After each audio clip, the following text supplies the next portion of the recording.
सबसे पहले ये बताइए कि सब इस उम्र में इतनी बड़ी कुर्सी पे बैठ के महसूस क्या कर रहे हैं? बिस्मिल्लाहिर्रहमानिर्रहीम। साफ़ी साहब, बहुत शुक्रिया आपका टाइम का। देखिए, जैसे कि अंग्रेज़ कहता है, age is just a number. जब ये कलमदान मुझे सौंपा जा रहा था, मैं समझता हूँ कि मेरी उम्र से मेरा एक्सपीरियंस ज़्यादा था।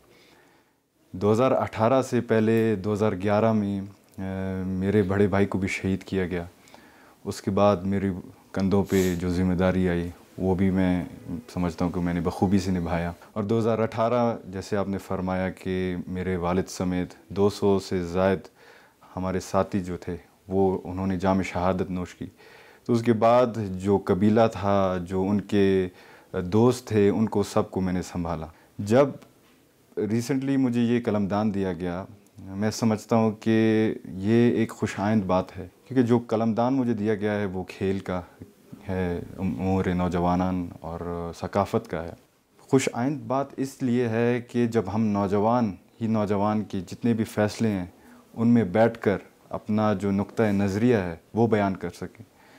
खेल में मैं समझता हूँ कि मैं ख़ुद एक स्पोर्ट्समैन रह चुका हूँ और मुझे एहसास है कि एक स्पोर्ट्समैन किस चीज़ से गुज़रता है। और सकाफ़त पे जब बात आती है तो बलूचिस्तान की जो रस्म व रिवाज हैं, सकाफ़त है, वो किसी से ढकी छुपी नहीं है। तो अच्छा भी फ़ील हो रहा था। और दूसरी राय ये है कि चैलेंजिंग भी है, क्योंकि कम उम्र में हमारे जो बलूचिस्तान के लोग हैं या पाकिस्तान के लोग हैं, वो अंडर एस्टिमेट करते हैं। वो समझते हैं कि जो चीज़ हमारे बुज़ुर्ग नहीं कर पाते, वो हमारे नौजवान भी नहीं कर पाएंगे। लेकिन ये गलत है। दुनिया के जितने भी आप जो कंट्रीज़ हैं, डेवलप्ड कंट्रीज़ हैं, ख़्वाह वो यूके हो, दूर नहीं जाएंगे, आपका इंडिया एक हमारा नेबरिंग कंट्री है, उसके एमपीज़ को आप देखें कि जो उनका एवरेज है 25 से लेकर 30 साल तक उनका एवरेज होता है। तो ये टाइम है कि यूथ आगे आए। और उसके अलावा हमारा जो पॉपुलेशन है, ख्वाह वो मुल्क का देखें, इस वक्त आपकी एज कितनी है? 25 साल। अच्छा, और क्वालिफिकेशन आपकी क्या है? क्वालिफिकेशन मैंने एमए किया है international development, peace and conflict studies में। अच्छा, और बाहर से भी आप पढ़े? थाईलैंड से मैं पढ़ा हूँ जी। अच्छा। इब्तदाई तालीम मैंने सिटी स्कूल से हासिल की, और 2011 में जैसे मैंने कहा मेरे भाई शहीद हुए, तो मेरे लिए मुनासिब नहीं था कि मैं हर दिन स्कूल जा सकूं। फिर हमने ये फ़ैसला किया मेरे वालिदैन ने कि मुझे थाईलैंड भेजेंगे। उधर से मैंने BA first class honours international development में किया, और अभी मास्टर्स में कर रहा हूँ। और जो मेरा थीसिस है, थीसिस मेरा पीस एंड कॉन्फ्लिक्ट स्टडीज़ का एक सब्जेक्ट, उसमें कर रहा हूँ। और मेरा topic conflict and violence towards reconciliation, a case study of Balochistan है जी। अच्छा, माशाल्लाह। आपकी फिर क्या फाइंडिंग्स है? आपके वालिद साहब को और भाई को किसने और क्यों शहीद किया? देखिए जी, बलूचिस्तान की जो डायनामिक्स हैं, वो बलूचिस्तान के लोगों को पता है कि बलूचिस्तान में क्या हो रहा है, बलूचिस्तान में कितने जो एक्सटर्नल फैक्टर्स हैं, उनकी इंटरफेरेंस क्या है। हमें पाकिस्तानियत का सज़ा दी गई है। हम जब 2000 जब हालात ख़राब थे, तो बहुत कम और चंद ही लोग थे जो पाकिस्तान के अलमबरदार थे, सब्ज़ हिलाली परचम के अलमबरदार, और उनमें से मेरे वालिद शहीद एक थे। मुझे अच्छी तरीके से याद है कि जब मैं सिटी स्कूल में पढ़ता था, 14 अगस्त के दिन जो आपके सो कॉल्ड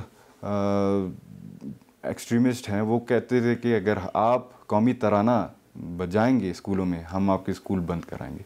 पाकिस्तान का जो झंडा लगाना वो एक खौफ समझा जाता था।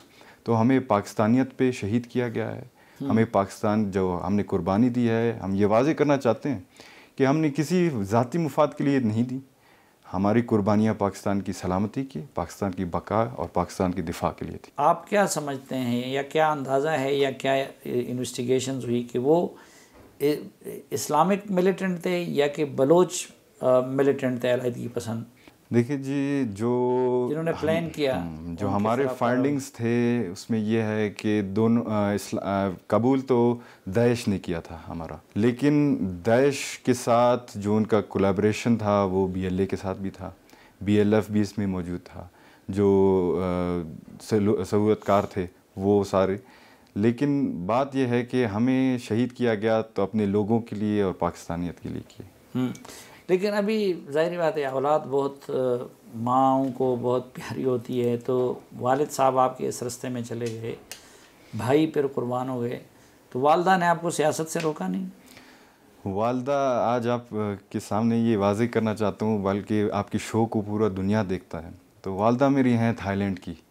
कोई मुझे फ़िलिपिनो कहता है, कोई मुझे चाइनीज़ कहता है, लेकिन वालदा मेरी है थाईलैंड की और मुझे फ़ख्र है अपने वालदा पर।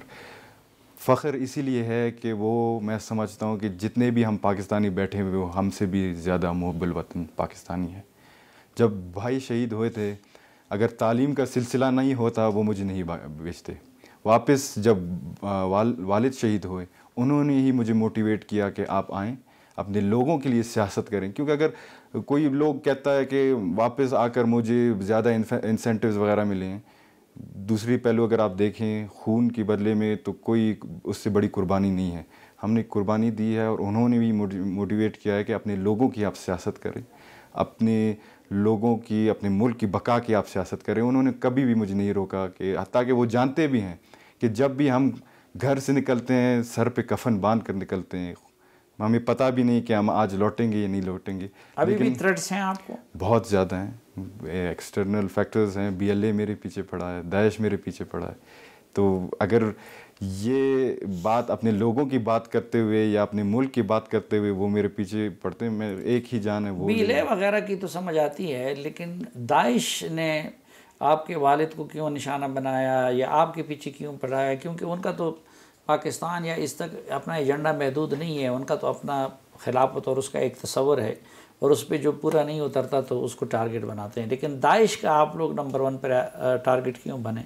देखिए जी, ये जो मेरी अंडरस्टैंडिंग है, मैं समझता हूँ कि ये जो एक्सट्रीमिस्ट आपके आउटफिट्स हैं, ये कंफ्यूज्ड हैं। इनका कोई जो स्ट्रेट विज़न नहीं है, क्लियर विज़न नहीं है। वो BLA के साथ मिलकर हमें इन्होंने टारगेट किया है।